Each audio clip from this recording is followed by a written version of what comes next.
बिहार विधानसभा चुनाव सर पे है, सरगर्मियां तेज है, नेता सक्रिय हैं, पार्टियां बेचैन हैं और इन सबके बीच हर रोज एक नया ट्विस्ट आ रहा है। बिहार के राजनीति में यूं कहें तो हर रोज एक नया भूचाल आ रहा है।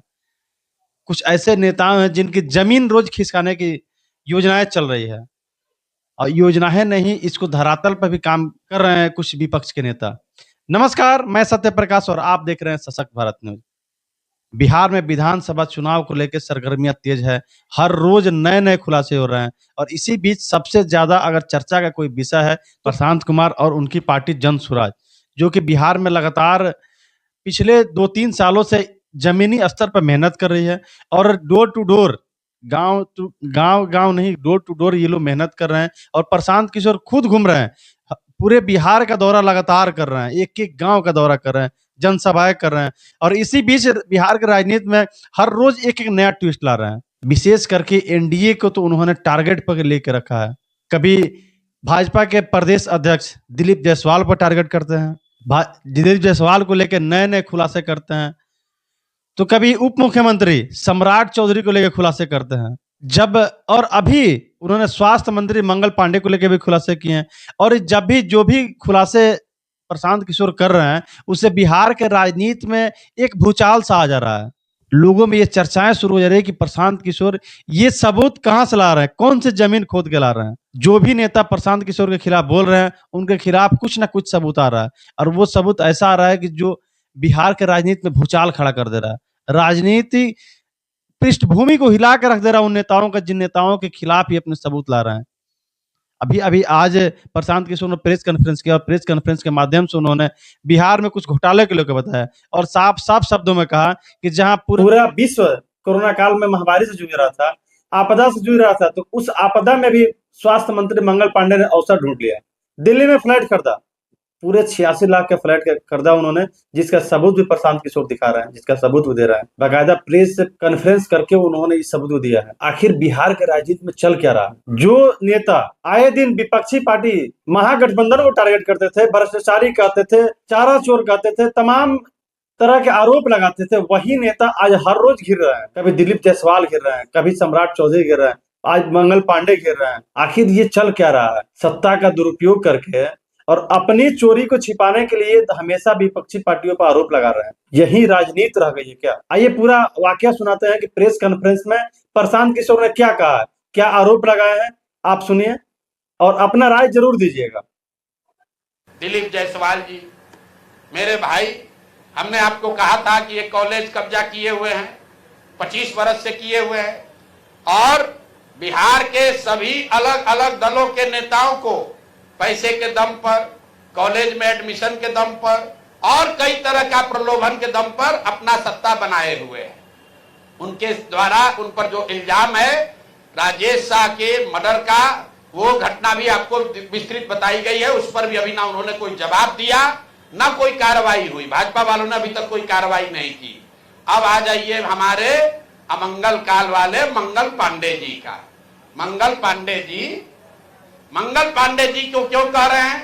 मंगल पांडे जी और दिलीप जायसवाल दोनों एक दूसरे के भारी मित्र हैं। मित्र कैसे हैं? अब बताइए, 20 में कोविड हुआ, कोविड में जब आप मारे फिर रहे थे, यहाँ के लोगों को दवा नहीं मिला, ऑक्सीजन नहीं मिला, लोगों को दवा डॉक्टर अस्पताल का जुगाड़ नहीं हुआ, उस समय के स्वास्थ्य मंत्री उस समय दिल्ली में फ्लैट खरीद रहे थे। फ्लैट किसने और खरीद कैसे रहे थे? दिलीप जायसवाल जी के मदद से। तो फ्लैट का नंबर और नाम नोट कर लीजिए। द्वारका में flat number 001 CGHS limited, plot number 11 sector 6, Dwarka new Delhi में भाई साहब ने अपनी पत्नी के नाम से, उर्मिला पांडे जी के नाम से, इन्होंने 86 लाख रुपया पेपर पर है, 86 लाख रुपए में इन्होंने फ्लैट खरीदा। तो कोई बड़ी बात नहीं है भाई, कोई भी फ्लैट खरीद सकता है। अब बड़ी बात क्या है ये समझिए। जब फ्लैट का रजिस्ट्रेशन हुआ तो फ्लैट के विटनेस हैं भारतीय जनता पार्टी के अध्यक्ष दिलीप जायसवाल जी, और वहां पर अब ये देखिए, ये चलाते हैं अवैध मेडिकल कॉलेज और उस समय के स्वास्थ्य मंत्री में मंगल पांडे जी जब फ्लैट खरीदते हैं तो उसके विटनेस है दिलीप जायसवाल फोटो के साथ। अभी आपको ये डॉक्यूमेंट जारी करेंगे। अब आप कहिएगा कि भैया दोस्त मित्र हैं, एक ही साथ एक ही पार्टी में है, विटनेस है, तो इसमें क्या गलत हो गया? कोई गलत नहीं है। अब ये समझिए कि 86 लाख रुपया आया कहां से? 86 लाख रुपया उसका एक बड़ा हिस्सा सीधा 30 लाख रुपया आया है। मंगल पांडे जी के पिताजी का नाम है अवधेश पांडे। अवधेश पांडे जी ने ये पैसा भेजा अपने बहू को, उर्मिला पांडे जी को। अब हम लोगों ने सोचा भाई अवधेश पांडे जी के पास इतना पैसा कहां से आया? अब आप देख लीजिए 6/8/2019 को ये दिलीप जायसवाल का अकाउंट नंबर है। आरटीजीएस से दिलीप जायसवाल ने 25 लाख रुपया अपने अकाउंट से, ध्यान दीजिए, एलिगेशन नहीं है, ये बैंक का डॉक्यूमेंट है। आरटीजीएस नंबर नोट कर लीजिए। दिलीप जायसवाल ने अपने अकाउंट से 25 लाख रुपया अवधेश पांडे जी को दिया, जो मंगल पांडे जी के पिताजी हैं, और अवधेश पांडे जी ने उस पैसे को आगे ट्रांसफर कर दिया उर्मिला पांडे जी को, जो मंगल पांडे जी की पत्नी है। और ये पैसा वहां से इन लोगों ने दिया फ्लैट खरीदने के लिए 86 लाख रुपया अलग अलग लोगों से लेकर। तो मेरा दिलीप जायसवाल जी से पहला सवाल है कि अरे भाई, आपके सरकार में, आपके पार्टी में इतना भ्रष्टाचार है कि अपने में भी घूस ले रहे हो। ये मंगल पांडे के लिए हमने कहा कि आदमी कॉटन बैंडेज में भी पैसा लेते हैं, तो लोगों ने कहा ये आदमी को कैसे, क्या प्रूफ है? अनुमान लगाइए। डॉक्टरों से पैसा ले रहे एक बात है, वेंडर से पैसा ले रहा है एक बात है। अरे अपने दल के नेता को भी नहीं छोड़ रहे।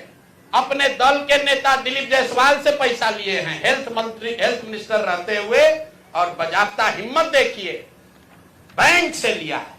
आरटीजीएस का डिटेल है, आप डेट नोट कर लीजिए, 6/8/2019 को आरटीजीएस के माध्यम से दिलीप जायसवाल जी के अकाउंट से 25 लाख रुपया मंगल पांडे जी के पिताजी अवधेश पांडे जी को दिया गया, जिस अकाउंट से 10 दिन के बाद पैसा उर्मिला पांडे जी के अकाउंट में गया, और उर्मिला पांडे जी ने उसी अकाउंट के पैसे से आगे जो पेमेंट किया है अपने फ्लैट को खरीदने के लिए, वो सारा डिटेल भी यहां पर आपको उपलब्ध है।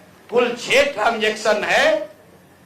पंजाब नेशनल बैंक के 6 बार ट्रांजैक्शन हुए हैं, जिसमें 86 लाख रुपया गया है।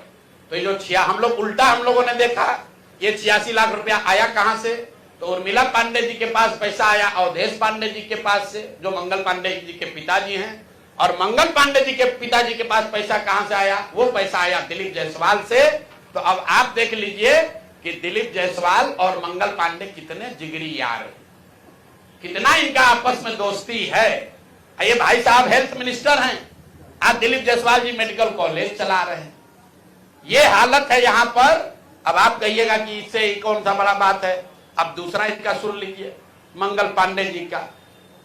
इन्होंने ये पैसा लेने के बाद, जैसा कि प्रतीत हो रहा है कि इनको पैसा मिला, उसके बाद 2019 तक ये जो कॉलेज है medical college, MGM medical college Kishanganj, इसको डिग्री देने का अधिकार नहीं था।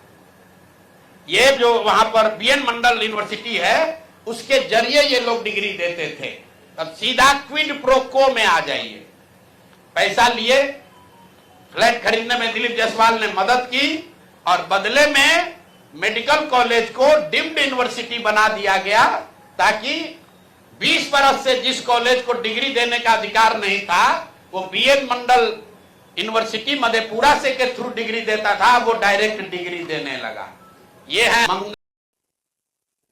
आपने देखा प्रेस कॉन्फ्रेंस के माध्यम से प्रशांत किशोर ने कैसे खुलासे किए हैं। यूं कहें तो बिहार के राजनीति में भूचाल लाने का जो काम कर रहे हैं प्रशांत किशोर, कहीं ना कहीं एनडीए की कमर तोड़ने का काम कर रहे हैं। आज के समय में बिहार में ऐसी चर्चाएं हो रही है कि अगर आप प्रशांत किशोर से उलझ रहे हैं, प्रशांत किशोर के बारे में अगर कुछ कर रहे हैं, प्रशांत किशोर के विरोध में अगर कोई बयानबाजी कर रहे हैं, तो आप सचेत हो जाए, नहीं तो आप भी घेरे में आ सकते हैं।